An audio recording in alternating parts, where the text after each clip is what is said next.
Assalamu alaikum, this is Shama Tuzara, and today we're going to discuss a very important topic, that is hypokalemia.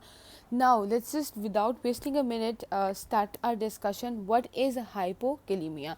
Hypo means something that is decrease. Kalemia means potassium ions, and emia is Kali means potassium and emia is in the blood. So what do we mean by hypokalemia? Decrease level of potassium ions in the blood. So what it is? Decrease level of potassium ions in the blood is called hypokalemia.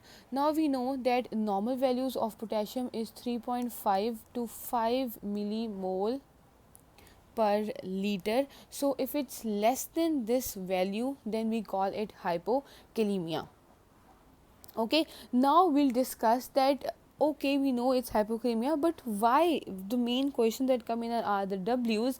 So we just think over it, that why, like what are the causes of hypokalemia, and remembering causes, just the names of them, cramming them all is very difficult. Being a student, I know that it's just really make you freak out, that I just forget all the causes. So here I have made a mnemonic, or it's not even just a mnemonic, it's just a way by which if you're sitting idle, you can even itself recall by yourself that yes, this happens and then this happens and these are the causes. So let's just start our discussion and become a master on hypokalemia causes. So first of all, in my previous video I've explained the whole regulation. So I talked about few organs with you, the few system of our body that plays a major role in this whole mechanism.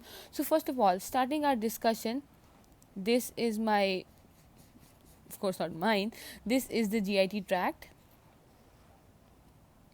Fine, the stomach and so on.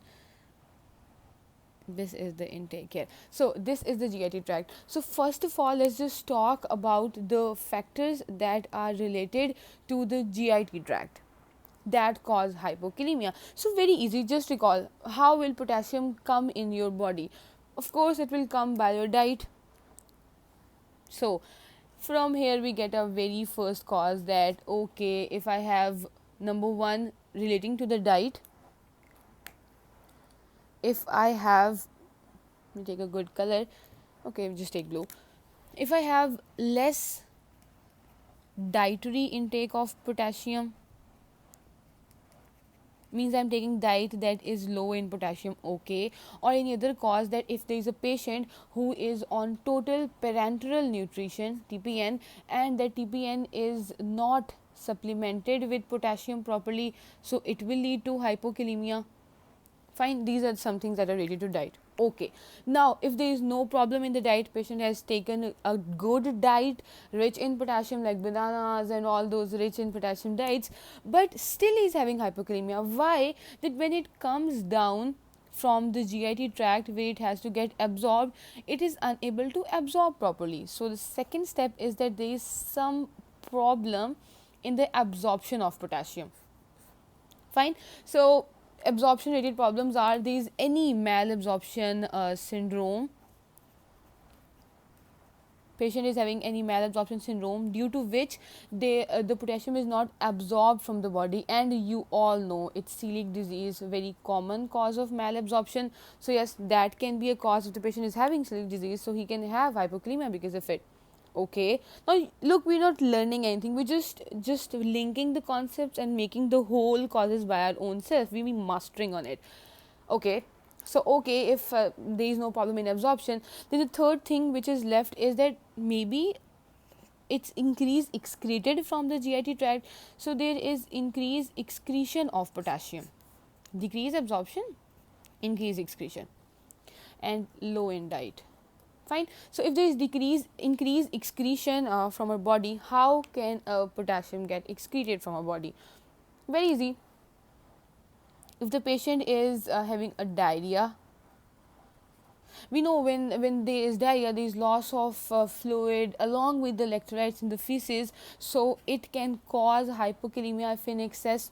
Okay, or if we have induced diarrhea, like we have taken a lot amount of laxatives. Laxatives are the drugs which we use to treat constipation, and if taken in large doses or if abused, then it can cause diarrhea. So yes, laxative abuse can cause. So okay, now these are the causes that are occurring from the lower GIT tract. And another cause is if fistulas are formed there.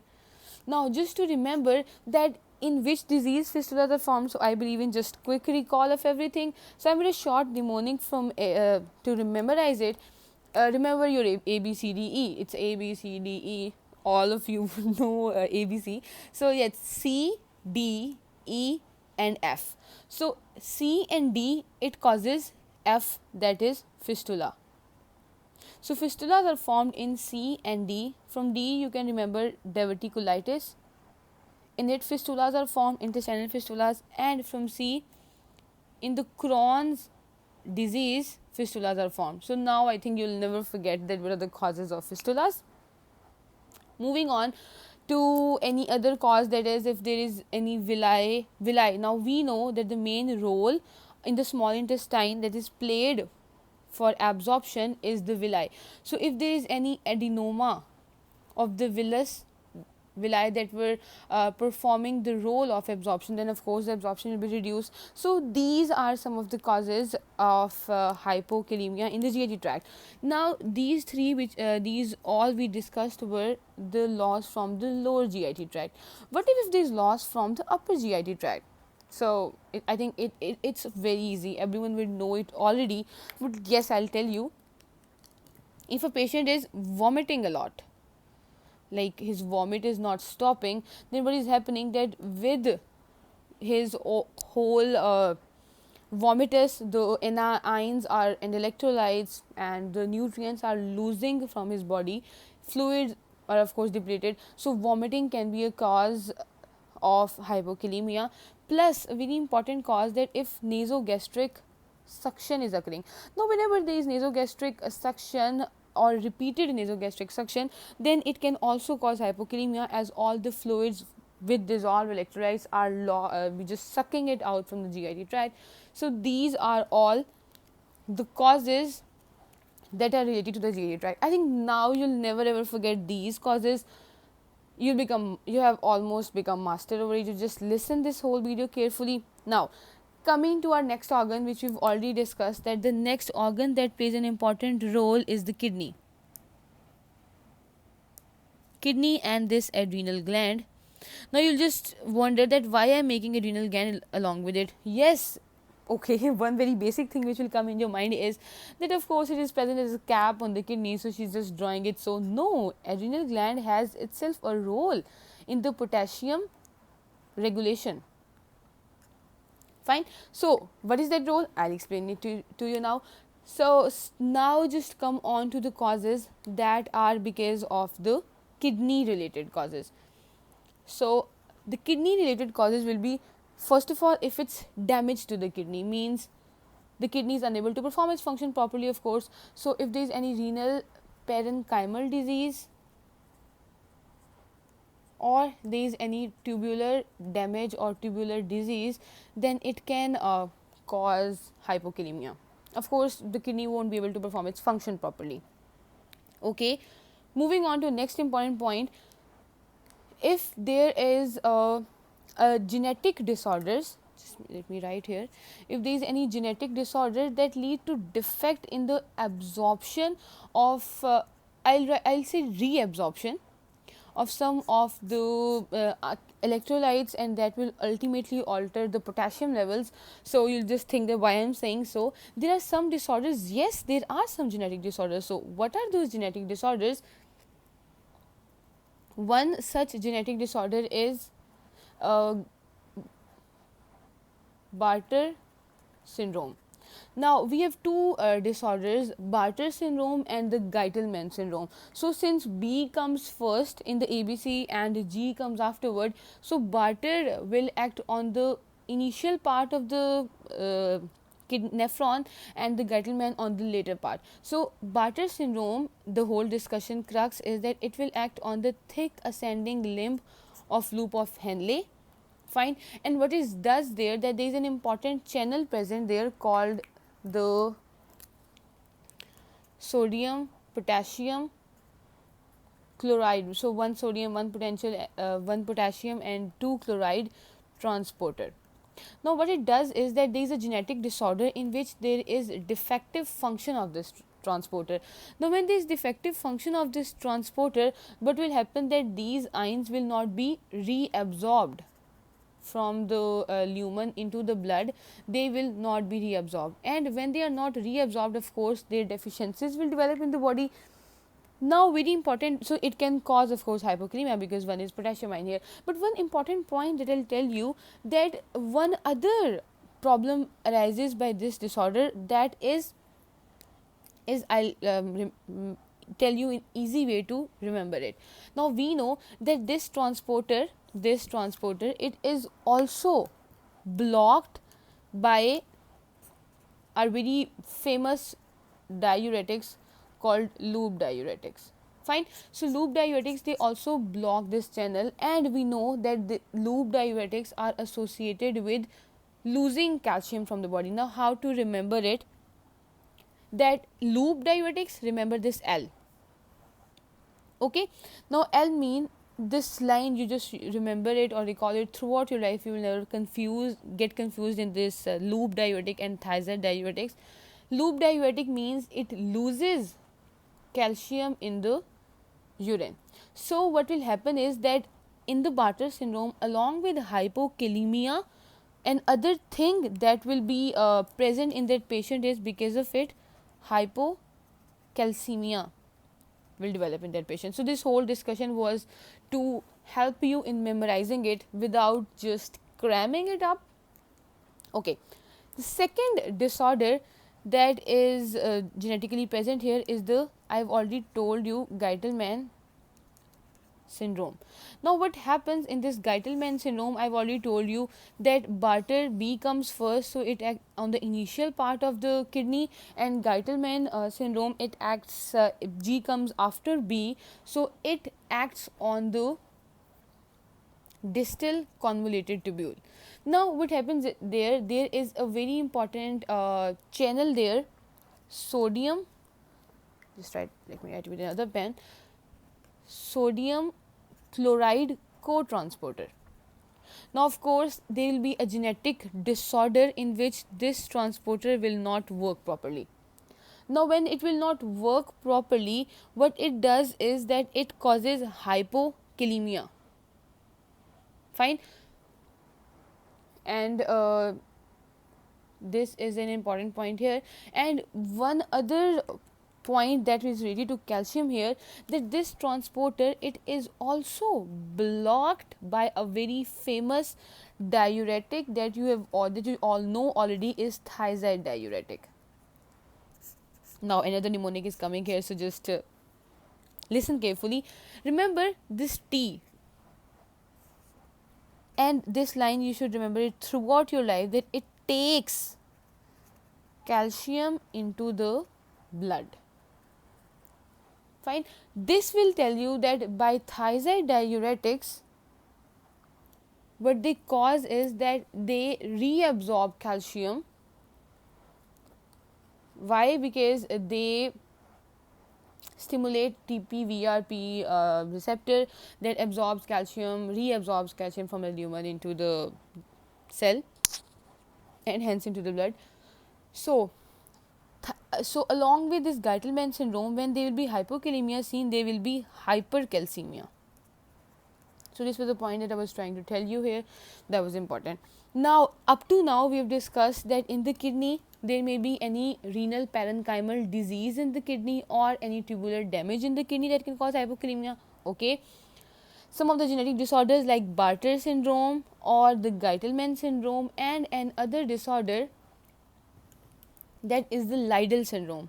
Liddle, and some people read it as Liddle, so whatever is the exact pronunciation of it. So Liddle syndrome, it also causes hypokalemia. Fine. Now what other things? If the kidney is excreting a lot, fine, so the kidney is excreting a lot, in that case also hypokalemia will develop. Now what is that case? That if the patient, we have given diuretics to the patient, fine, if you have given diuretics, then what will happen, that it will lose more ions and electrolytes from the body, so hypokalemia can develop. And now you will already know that what are those diuretic: loop diuretic and the thiazide diuretics. Fine, this is important here. It can be a cause of hypokalemia, plus some of the disorders of the kidney which we have discussed here. Tubular damage, I'll write here that renal tubular acidosis, so we call it RTA also, RTA type 1 and type 2. It also causes hypokalemia, so it can be a cause of it. Now very important, I just jump back to the initial point that I was discussing here, that why I'm making this cute adrenal gland present on the top of the kidney again and again here. It plays a very important role. Now it's the time to discuss that role, that the adrenal gland, it produces a very important hormone called the aldosterone.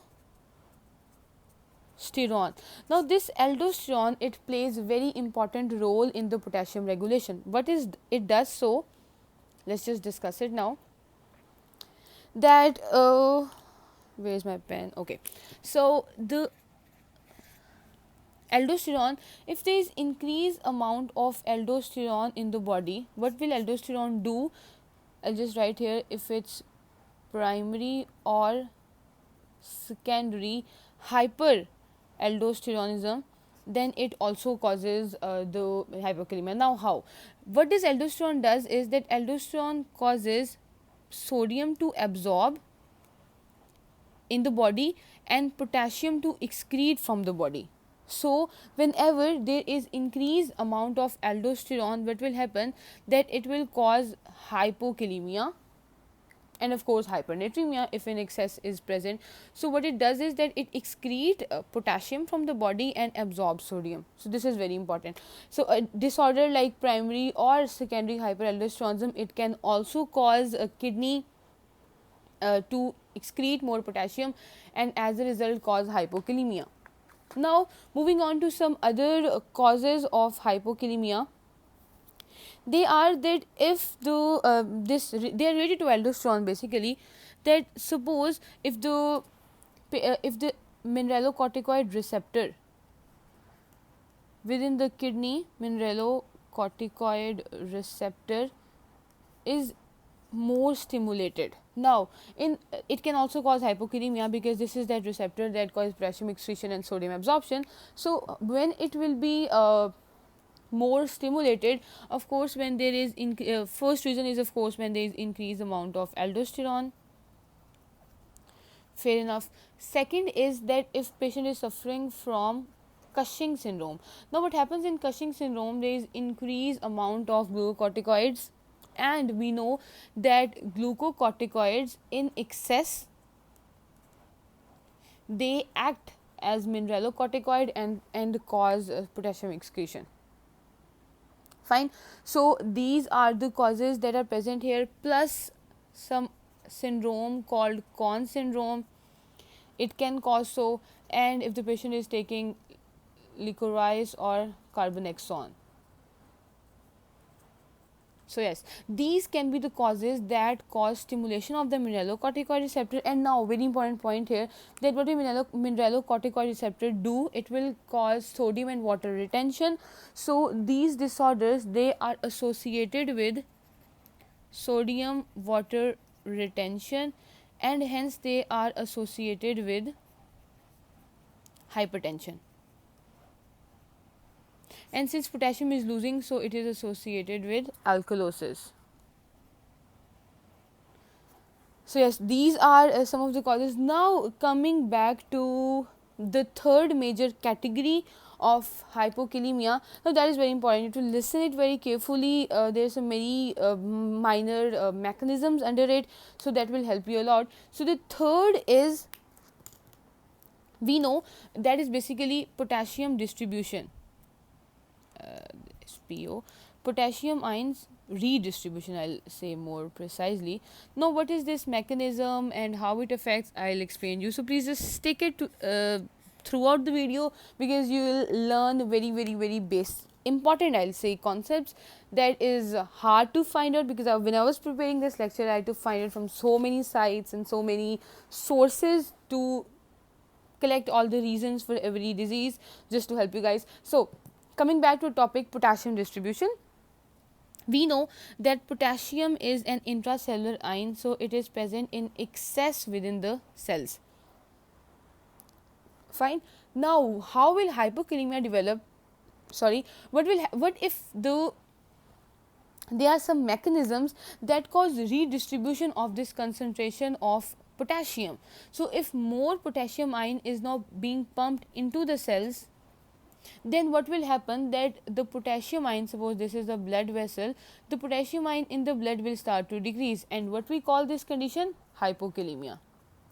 So this is just basic theme of the whole potassium redistribution.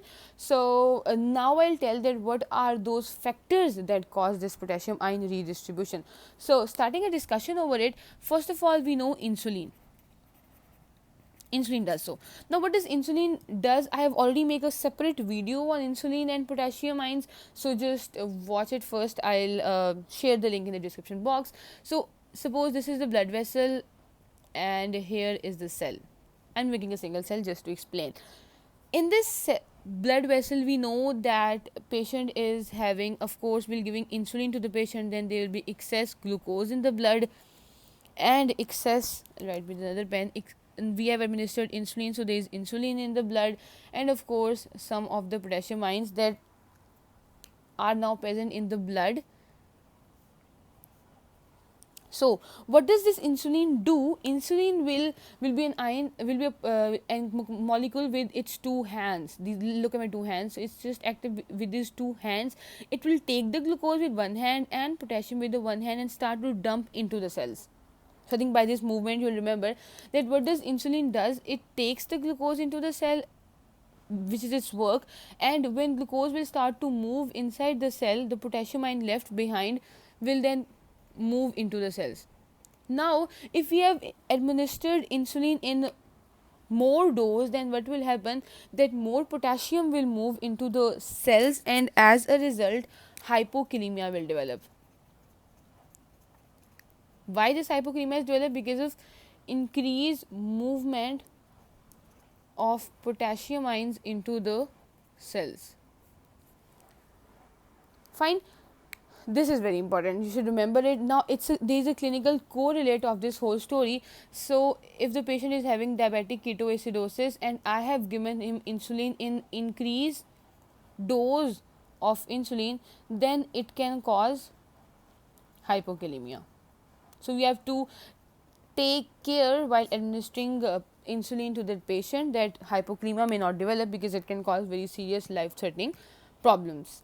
First is insulin, done. Second is, if there is alkalosis in the body. Now we just usually get confused that okay, but acidosis, alkalosis, which is causing hypokalemia, just cram it up, okay, alco this, acidosis this.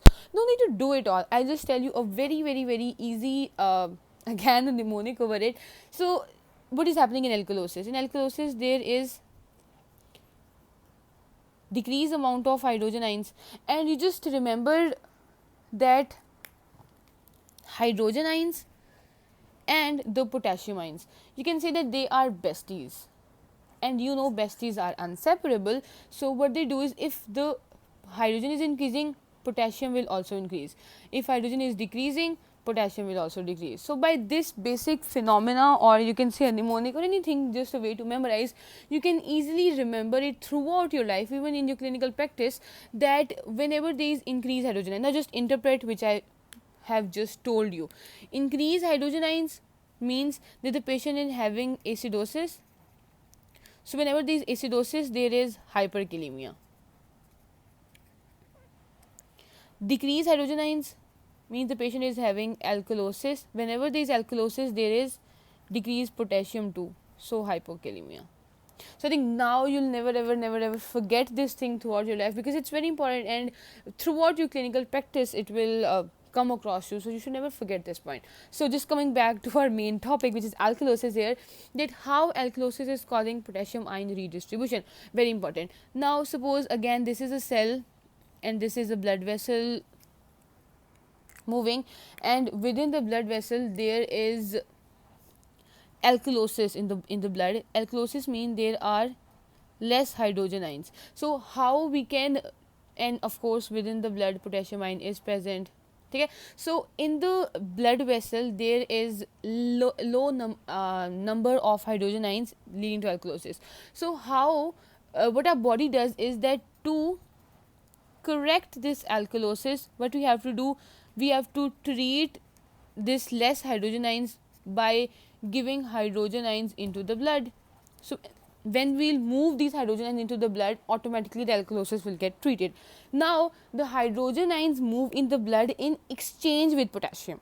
So okay, now what actually I'm doing favor to myself, that of course my body, that this cell says okay, I'll help you out. How will help? That he will pump the hydrogen ions pump the hydrogen ions from itself in the from the cell into the blood, and in exchange take potassium ions into the cell, because it's in hydrogen potassium exchanger here. Now when this mechanism it proceeds and continues more and more, what will happen, that yes, I have treated his alkalosis by giving him hydrogen ions, but in return I have created a mess in the body, that because of potassium ion moving into the cells, hypokalemia has been generated here. So it's very important. This is how alkalosis affects. Now there is another factor, that is the, now very important, I'll just explain you here.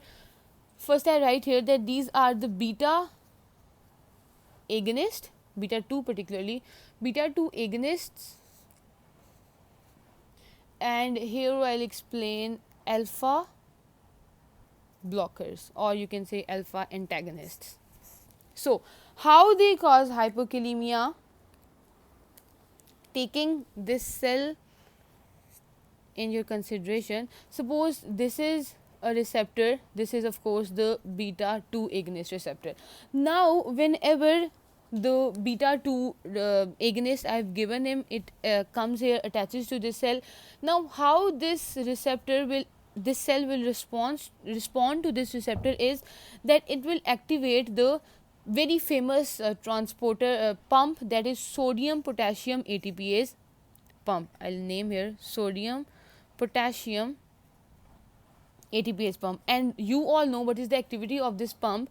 It causes 3 sodium ion to move out of the cell and 2 potassium ions to move into the cell. Now normally it doesn't cause any issue, but if there is beta agonist, we give increased amount of beta agonist, or we have given beta agonist, then what will happen, that this pump activity will increase and will start to put potassium into the cells, leading to hypokalemia in the blood.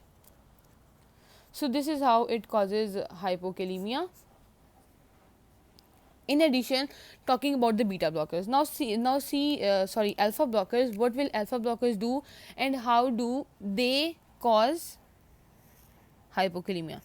This is suppose a receptor of alpha cell, and I have given this drug that has blocked this receptor. Now how this receptor works is that it works through calcium, I'll write here, calcium mediated potassium channels.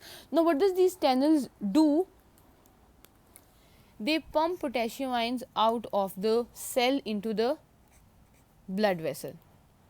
Fine. Now what if I have given alpha blockers? This activity will block, potassium will not move out of the cell, and more potassium will start to retain in the cells. That is why alpha blocker cause hypokalemia.